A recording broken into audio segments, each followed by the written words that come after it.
Primetime local news, serving the Lakeland and Midwest regions. Hello and welcome to Primetime Local News. I'm Lane Hoffert. Day one of Lakeland College's annual open house was underway today. I found out more about how the event helps future college students better prepare for their post-secondary careers. Lakeland College in Lloydminster opened its doors today for potential students with their annual open house. The open house took prospective students through all of the facilities to show them what life as a college student at Lakeland is like. We're excited to host our annual open house event here in Lloydminster and Vermilion, both campuses for Lakeland College. A big, exciting day for our students to come check out our campuses, talk with instructors, talk with current students, meet academic advisors, tour our beautiful campuses. The residence tours are happening, as well as lab tours of our Synovus Energy Center. The aim of the open house is to both show students what courses are offered at the Lakeland campuses, as well as the benefits of choosing to pursue post-secondary education at Lakeland as opposed to other colleges. There are so many benefits to coming to Lakeland College. We have small class sizes. The instructors get to know students on a personal basis. There's lots of work integrated learning opportunities for our students, as well as there's a career focus to all of our education programs.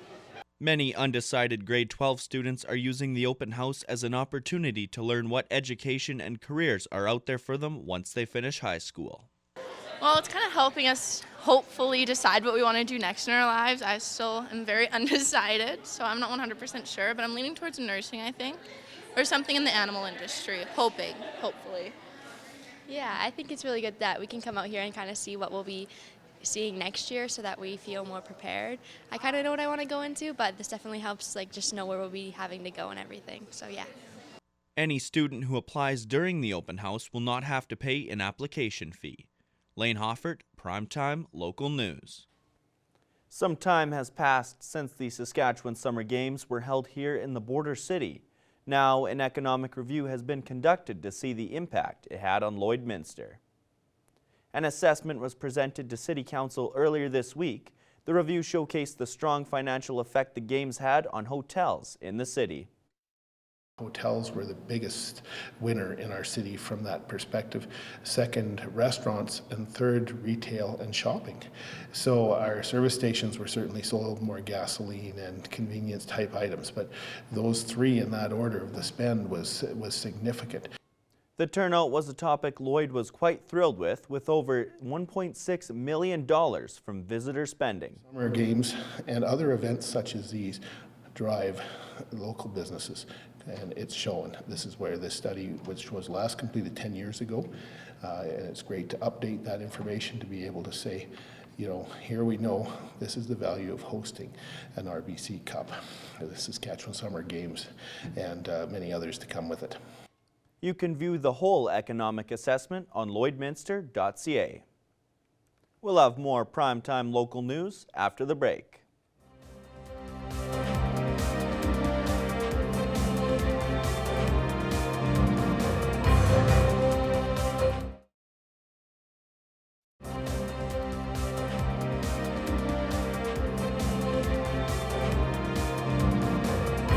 The Border City Card Show is back this weekend, and there's a chance to take in a Swedish smorgasbord. Heather Klegus has more in this week's edition of What's Happening.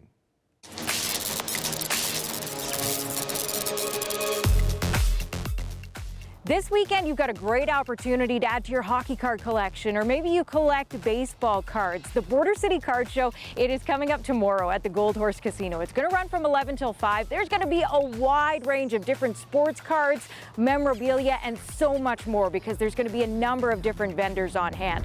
Plus, there's an opportunity for you to meet NHL alumni Jeff Wawitka. He played for a few teams in the NHL, and right now he's the head coach of the Lloydminster Bobcats. He'll be there for a few hours tomorrow. You and your family can enjoy the day from 11 until 5. Admission, $5 for adults. Kids 5 years of age and under, they get in for free. Proceeds from the show will go to the United Way Lloydminster and District. The Border City Card Show coming up tomorrow at the Gold Horse Casino. Coming up next weekend, Weaver Heritage Park is going to be transformed for a couple of different events. The first one, it's coming up next Saturday. It's a great event for the whole family. It's Weaver Park Halloween harvest. This is an opportunity for you and your family to make your way through the hay bale maze. There's going to be an opportunity to make different crafts, visit the pumpkin patch, and so much more. So reserve your spot today. Get your ticket online through the city's website, lloydminster.ca. Also coming up next weekend at Weaver Park, it's an event that's for those 14 years of age and over. It's Weaver Park After Dark, an opportunity to brave the park as it might become a little bit haunted after dark. Weaver Park After Dark, it's coming up next Friday and next Saturday night. So don't wait though, get your ticket now so that you can get your preferred time slot so that you can make your way through the haunted areas of Weaver Heritage Park if you dare. For all the details, head online to the city's website, lloydminster.ca. Coming up on Sunday, the Milton Community Hall, they're hosting their annual Swedish S'morg. Swedish meatballs, pickled herring, and more will be on the menu. They'll be serving up between 4 p.m. and 7 p.m. this Sunday. Well, whatever you choose to do this weekend, we hope you stay safe and stay healthy.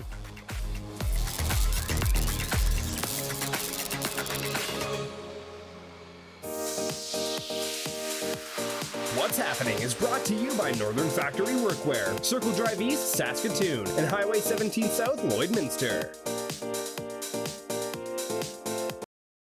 Stockade Roundup is one of the top cattle shows in Western Canada and once again promises to bring the best cattle to Lloydminster.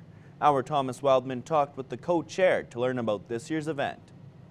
Today I'm joined by Graydon Kay, the co-chair of the Stockade Roundup. He's here today to tell us about this great event, and so thank you so much for joining me today, Graydon. Thanks for having me, Thomas. And for those who have never attended the Stockade Roundup, Graydon, what exactly is this event all about? It's a really cool week. It takes place at the Lloyd exhibition. We see a large variation of different breeds in attendance. Each breed competes individually amongst themselves. And then at the end of the week, we cap things off. Each breed champion goes on to compete for the Supreme title on the Friday night. And can you give us an overview of what special events are happening on each day during the Stockade Roundup? So the whole event takes place from October 29th to November 1st. We kick off things on Tuesday the 29th, and our first show of the week is the Princess of the Prairies Bred Heifer Showdown. This is a really cool one we added just a couple of years ago. It's a head-to-head tournament-style jackpot. So 2 bred heifers will come in the ring at the same time, and our panel of 3 judges will determine which one moves on in the jackpot and which one is excused back to the barns. So that's a really fun one. There's a lot of camaraderie that surrounds that show, a lot of cheering. And then following that immediately is our welcome social, sponsored by Alberta beef producers, and kind of a new spin on it this year. There'll be some appetizers along with that following that tournament show, as well as a little presentation from ABP and some exhibitor draws as well. So kind of a new format for our Tuesday night to get the week started. And then when we get into our second day on Wednesday the 30th, we start to see our breed shows take place. So Wednesday the 30th, we're going to see our percentage cattle show, as well as our all other breed show, which is comprised of the Limousin and the Shorthorn breeds, as well as Red Angus, followed by our Lloyd X Junior show.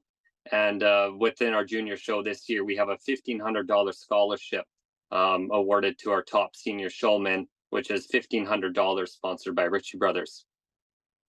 And then on Thursday, the 31st, we're going to see the Speckle Park, Charolais, Semitol breeds, as well as the Prospect Steer and Heifer show. And we're going to round off that day at 4:30 with the King of the Ring Bull Calf Jackpot. And then on Friday, the 1st, we'll see Hereford and Black Angus breed show, as well as our Cattleman of the Year presentation. And then at 4 o'clock, we're going to see our Supreme show to wrap up the week. And Graydon, who are going to be the main judges for this year's Stockade Roundup, as well as some of the touch-ups that have been made for the Lloydminster exhibition to make this the best Stockade Roundup ever? Yeah, so the 2 gentlemen that'll be doing our breed shows this year are Owen Lagarden and Chad Wilson. They'll be splitting up the week for all the general breed shows. As far as our jackpot shows go, we have panels of 3 coming in for all 3 of those jackpots. Those names will be released at the time of the show, but Chad Wilson and Owen Lagarden will be doing those breed shows throughout the week. As far as new other fresh things within our event, we were lucky enough to purchase some new panels this year at the exhibition. So that's going to be freshened up in the barn a little bit, as well as much like we did many years ago, we're going to have a central bar located within the barns which kind of creates some fun atmosphere as well as a ringside bar as well. So lots of fun to be had. Fresh new look. It's going to be a fun week. And how are the numbers looking this year for total amounts of cattle for this year's Stockade Roundup? Yeah, entries are slightly up from last year, which is certainly nice to see. We've got a really nice representation of cattle coming amongst all breeds, so we're certainly excited to see that. If we touch a little bit more about our Friday night with our Supreme show, it's sponsored by Norheim Ranching. They've done it for a couple of years, and it's always great to have them along for that one. And so when that show comes into the ring, all of our breed champions will be represented in there. And then the two that are chosen as overall Supreme champions, they're going to have automatic buy-ins to both the Alberta Supreme at Farm Fair the following week, as well as into the Agribition Beef Supreme at the end of November. So it's a high-stakes show on Friday night.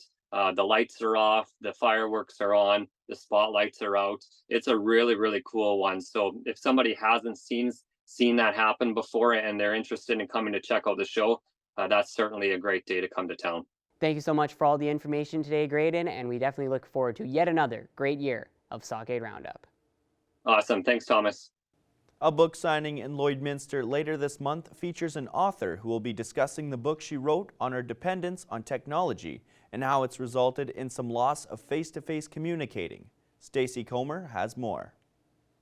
I have a special guest author joining me today on Primetime Local News. Catherine Hott is here. Catherine at one time lived in Cold Lake, and she has written a book that we're going to be talking about today. So before we get into that, Catherine, thank you so much for joining me today.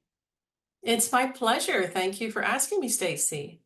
Let's talk about this book because it is a very interesting and very timely subject to discuss. And it's called Texting to Talking. And basically it's about how people can get addicted to these phones and you lose your actual communication skills almost, I think is kind of the gist of it. But I'll let you explain it better since you were the author. So tell me about this book, Catherine. Thank you. Thank you. Well, I think, what inspired me to write the book, first of all, is I used to be a corporate trainer for a large corporate company, a shoe company. I was with them for 22 years, and my last position with them was the Director of International Training and Development. So it sounds really glamorous. I got to travel the world doing training on all kinds of topics you can imagine, meeting all kinds of people from all walks of life. And as I noticed over the years is that as we were gaining more and more access to the internet and social media, was becoming more prevalent, that we were losing that connection. And I think it came to me at one point. I said, we're the most connected we've ever been in our lives, and yet we're the most disconnected. And so, here we are on a planet of 8 billion humans, 8 billion plus humans in the world, and our human connection is just dissolving. Our human to human, so our one-on-one conversations, and anxiety is through the roof as well, right? So I'm talking to people from all over the world. They're all, and when you talk to people from all over the world in different countries, you realize that we all have the same problems. We all worry about our kids. We're all upset with some political statement that somebody's made. We're all dealing with the same issues. But the one that kept coming back over and over again was the fact that my kids can't get off their phones. They're addicted to their devices. And our youth especially. And so I have a day job, which I wear many hats. And we're finding that, our teens especially are really not comfortable even just going in for an interview. And they're asking things like, well, can't I just do it on Zoom? No, this is a retail job. You're going to have to go in there and shake somebody's hand. And they've just lost all their social skills. They really don't know how to do this. And they're anxious. They're very anxious. Even when you see them in a room of people, they're all sort of in a huddle and they're all on their phones, right? So I'm seeing this over the years, and I think if we don't start using our voices and connecting human to human, evolution's just going to take our voice box away. That's what I feel. We won't have to speak anymore. Right. So that's kind of what inspired me to do the book. The book really, honestly, in a nutshell, is really to just focus on looking at the problems that we face. I've got some self-assessments in there, like, am I addicted? Am I really addicted? So there's self-assessments in there. And also, looking at some of the statistics, and some basic solutions. I've even got interviews. I didn't want it to just be me saying there's a problem. I wanted to ask people. So I've interviewed about 17 interviews in the book, from parents and a teacher and a police officer and IT tech guys who also have kids, and they're concerned about how much time they're spending on the devices. And so, yeah, and just some simple solutions in the book. Catherine, is there hope to possibly change this? And, especially the younger generation, as you said, they have grown up with all this technology, so they don't know what it's like to be out and have to have your mom call you to come in for dinner because she can't text you to do so, right? So That's is right. there hope to break this cycle? Yeah, and we talk about youth, and it's not really fair, but because the parents also have a problem, right? Right. We're also addicted, and I mean, I get it. Like, we have to have these things in order to operate. And in the book, I do have 3 chapters. One's called the good, the bad, and the ugly. Okay, so there is good. I mean, we can do internet banking on our phones. Cool, right?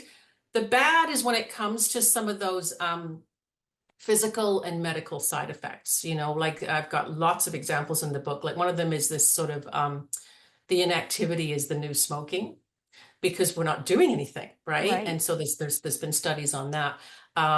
Also, radio frequency. I show people to go into their settings and look at what it says actually in your phone about radio frequencies, and how you shouldn't really use it like this, that you should actually use it away, that you shouldn't have it, beside your bed at night. Well, Catherine, this is a very interesting and, as I said, very timely subject. And you're going to be in Lloydminster October 27th for a book signing. So we invite people to come out and see you there and chat more about this book. In the meantime, if anybody would like to get a copy ahead of time sent to them, Catherine, where is the best place to order this book? Yeah, so thank you. Yes, I am going to be at Kohl's October 27th, 12:30 to 4:30. I also have some door prizes. People can put their names in, and the door prizes have nothing to do with tech. They have everything to do with no tech. I have an origami bookmark that they can create and use in the book, so I've got some of that as well. And yeah, you can buy it on Indigo. Kohl's is part of Indigo, so you can buy it on Indigo. It's also available on Amazon. It's at Walmart, Barnes & Noble. It's all over the internet, so you can definitely purchase it there. I'm also hoping to look into the community in Lloyd and see who would like me to come out and talk about this topic, because I've done many workshops on it. And I even have a workshop called Texting to Talking Go, and Go stands for Get Offline. So, if there's a community organization, schools, colleges, businesses that would like me to come out, I'd like to chat with them and see how we can get this out there, and get people to get off their phones. Just turn them off, guys. 1 hour. That's all I want. 1 hour. 1 hour. Start slow and work your way up. Yes, exactly. All right. Well, Catherine, it's been a pleasure speaking with you today. Thank you so much for joining me. And we will see you here at the book signing again, October 27th at Kohl's in the Lloyd Mall. That's all for sports. That's all for news. Sports is next. But first, here's a look at your closing market.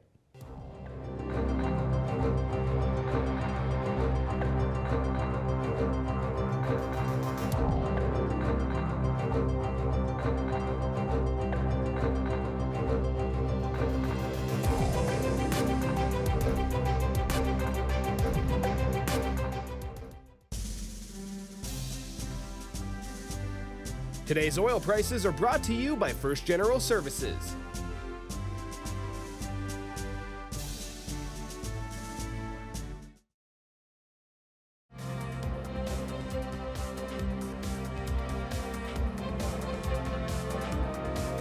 That's all the time we have for Primetime Local News. I'm Lane Hoffert.